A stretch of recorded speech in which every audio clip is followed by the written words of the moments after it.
WCRF Mornings with Brian. It's 6:39, and Issue 1 signs are all across Ohio. Mm-hmm. And in fact, I was talking to somebody from out of state recently who was like, whoa, there's a lot of issues.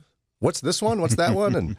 But Issue 1 is of great concern to followers of Jesus, and from a variety of different angles. So joining us now to talk about his perspective, medically speaking, is Dr. Philip Bernard, family physician, who specializes in dermatology at Cleveland Clinic. He's also chairperson of the Northeast Ohio branch of the Christian Medical and Dental Association.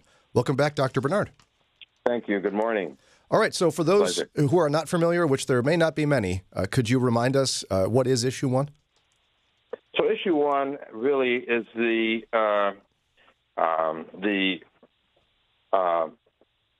kind of an institutionalization of abortion in Ohio, so that it will enshrine it as a part of our Constitution, so that it really cannot be challenged in the future.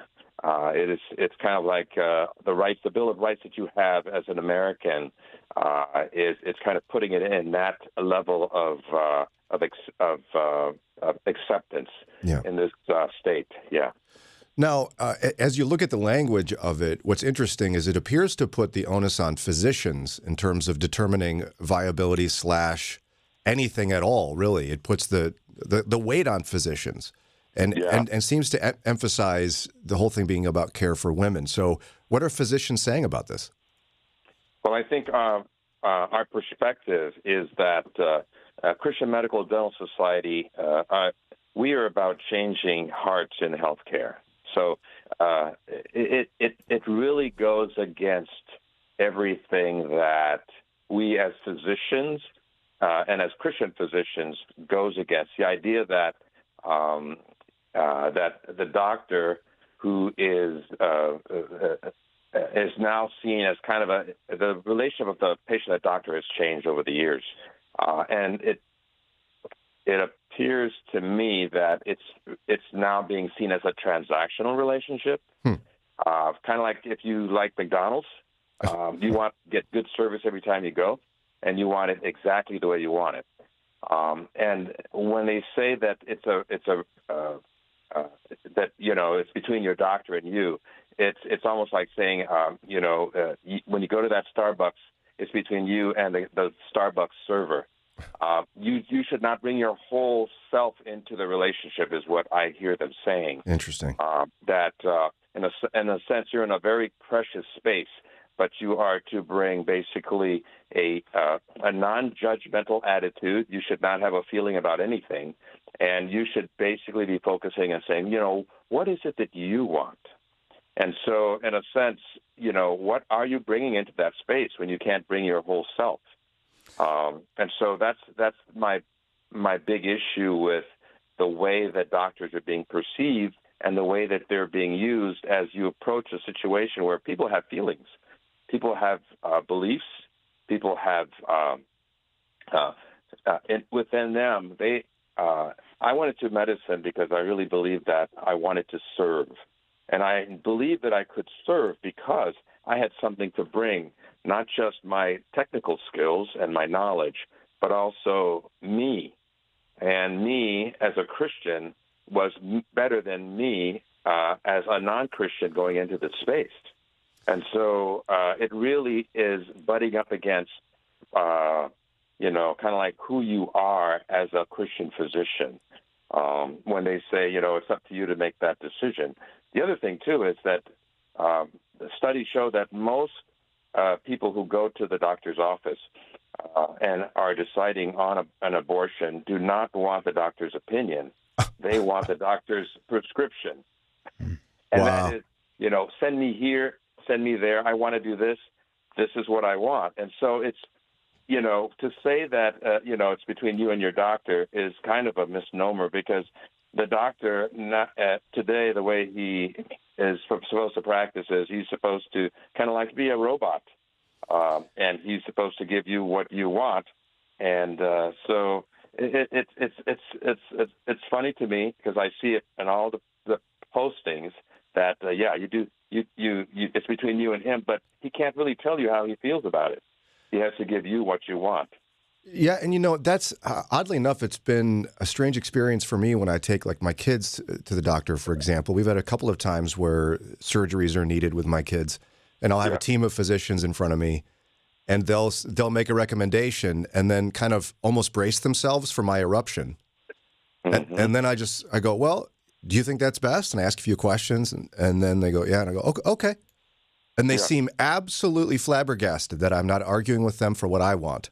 Hmm. So I didn't realize that this was just a larger problem, I guess, with doctors and patients. My presumption is that you've got the training and I don't, and you're Right. going to try to tell me what's best, whether I like it or not.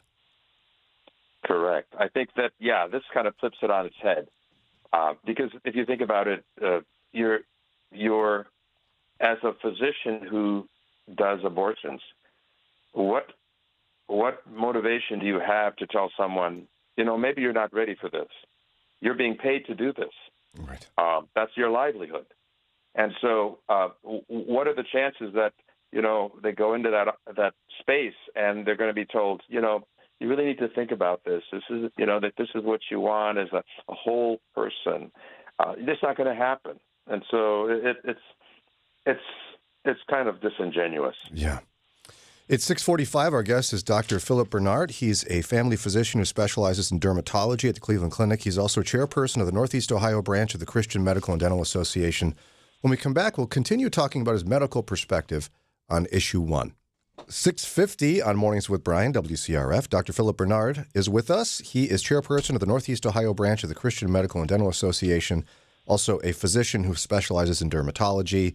Dr. Bernard, what does the American Academy of Family Physicians have to say about issue 1? Yeah. So a few weeks ago, the Academy came out in favor of issue 1, and the Academy has had a tradition of kind of looking at the physician who brings his whole self into the medical space with kind of a slanted view. There was a 2015 article about this where it discouraged physicians from referring patients who are pregnant to pregnancy centers because and other institutions such as this, because it felt that it distorted the facts and it manipulated the facts. And so this has been going on for a long time, for at least 10 to 15 years, where the primary care medicine has had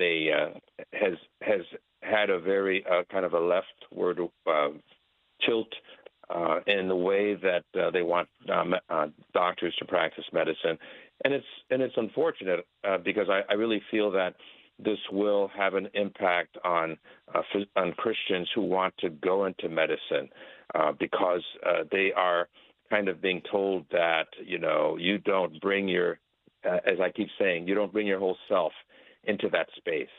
I think the best physicians, I believe, are physicians, Christian physicians, who understand that they are first Christians and then they are doctors. And I think that in that space where people know that in the office, they learn to trust you because they know that you're coming from a place of health and healing that's more holistic. That's been my experience all of my life. As a medical student, if I could share, Yes, please. I had a woman that I followed. I went to Case, and we had to follow a pregnant young woman from our first year of medical school until we graduated. We followed her pregnancy. We became her pediatrician. We went to all of their appointments with them. And to me, that's what made Case so beautiful, because you learned right away that you're not a robot. You are taking care of people, human beings, who have all their faults and foibles, and I helped deliver her first baby. It was the joy of my life. And then about 6 months later, she found out she was pregnant again, and this was really hard because she really wanted to finish school. She was getting a lot of pressure from her mom about, no, you can't have this baby. And it was, I brought my whole self into that situation.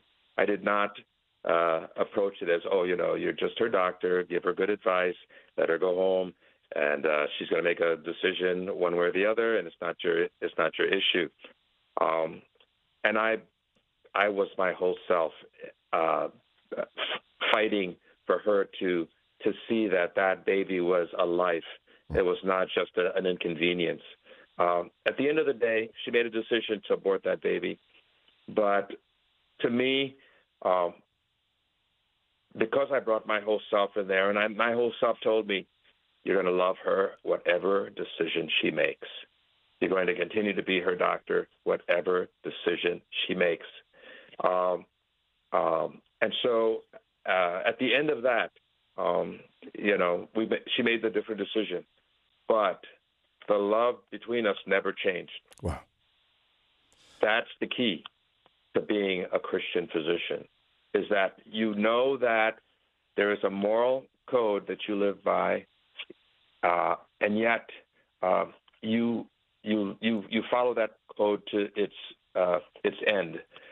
Francis Schaeffer had a great line that I tried to follow all of my life. He says the local church or Christian groups should be right, but it also should be beautiful, and that's what we're about. I love that. Yeah, and I think in all professions, don't we bring our whole selves? Like you can't separate Christ from oneself. Or really, if someone's not even a Christian, how can they truly separate some of their ideological thinking away from who they are? I would imagine a lot of physicians would agree with you in principle on that idea of bringing one's whole self, wouldn't they? I think they do. It's just that especially young physicians today feel the pressure of or the sense that they are to kind of keep themselves out of this space, and it's so unfortunate. One of the things that I do with my patients is I pray with them on a regular basis as the Lord leads. But I don't just pray with my patients. I pray with my nurses in the morning. I pray with, we have half the floor that comes into my room and we pray. And this is not a coercive thing. This is a voluntary thing. And they want to pray before we get started during the day. And so I bring my whole self into that situation. And I think it makes all the difference. What would be your encouragement? Because that's beautiful that you do that. I love that. I'm sure the other staff members in your medical group there appreciate that. What can Christians in the healthcare field do as we approach a pretty ominous situation here with issue 1? Yeah, I think the realization is whether this passes or not, you are called into a very special situation, and that does not depend on what your institution believes. That does not depend on what the other people that you work with believe. You are a Christian first. You're bringing that into that space. That is going to make all the difference. You are an example of the great physician who himself did not just heal based on a protocol. He did not bring the health and healing on a protocol. He brought it as the Spirit led him. And I think that's really the thing. We need to realize we are free to do what we've been called to do if we don't, if we don't come up with an attitude of, oh, I may lose my job, I may not get promoted, if I'm on faculty, if I opt out of things that go against my convictions and my identity. I think what we have to do is continue to be ourselves, and whatever space that we're in. And medicine is a very special space where we get to bring something of true health and healing into it that few professions are able to do. That's just fantastic. And, you didn't do this, and I understand why, but I would say that I encourage Christians in the healthcare industry to consider the Christian Medical and Dental Association here in Northeast Ohio, where Dr. Philip Bernard is the chairperson, and our good friend Dr. Mike Chen is still an active member of that organization. Yeah. It's a place where Christian nurses, doctors, dentists, I'd imagine you welcome anyone in the medical industry can go. Nurses, yes. Yes, and you could be a part of this and be with others who really want to bring their entire selves and their love for Jesus into their work in medicine. Yes, yes, yes. I can't agree with you more. I think especially now, people need to understand that we're not isolated in our walk. There are other Christians that you can get together with. We want to build a community of physicians, nurses, MAs, pharmacists, psychiatrists, all the different areas where you're going to feel the pressure of the times that we live in. You need to contact us and become a part of us. Go to neocmda.com, neocmda.com, or just Google, Christian Medical and Dental Association. You can find that Northeast Ohio branch. And yes, now more than ever, I think it's an important place for folks in the medical industry who follow Jesus to be a part of. It's wonderful. Dr. Philip Bernard's been our guest, family physician who specializes in dermatology at Cleveland Clinic and chairperson of the Northeast Ohio branch of the Christian Medical and Dental Association. Thanks again for your time and for bringing Jesus into medicine in your own work. Thank you, Brian. It's been a pleasure.